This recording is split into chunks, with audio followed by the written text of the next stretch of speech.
तोहरा के घरावा से टांग लाइब हो खाली कहले के भाग जाइब हो। अरे तोहरा के घरावा से टांग लाइब हो खाली कहले के भाग जाइब हो। तू ही बनल बारू बेरिया रवा हो। जाए तो जातो जी अब घरवा हो आए बारात बदुआरवा हो। जाए तो जातो जी अब घरवा हो आए बारात बदुआरवा हो। जाए तो जातो जी अब घरवा हो म्यूजिक बाय आर्या शर्मा। कबे से लेके सुतल बड़ा हो गइल रहत हो।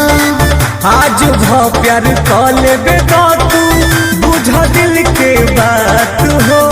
अच्छा कबे से लेके सुतल बड़ा हो गइल रहत हो। आज भो प्यार कल बे तो तू बुझ दिल के बात हो। खराब तोहरे ला भइल के रिया रवा हो।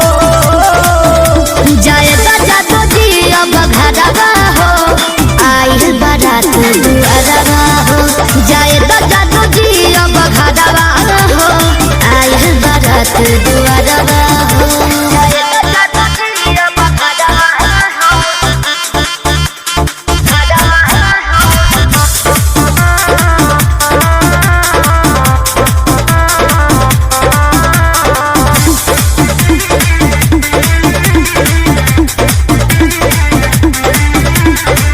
गोलू तुम बहरुन सुना लगे ना सतावा हो।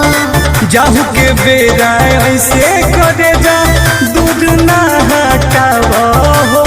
अरे समझत कहने को हो गोलू तुम बहरुन छोड़ लगे ना सतावा हो।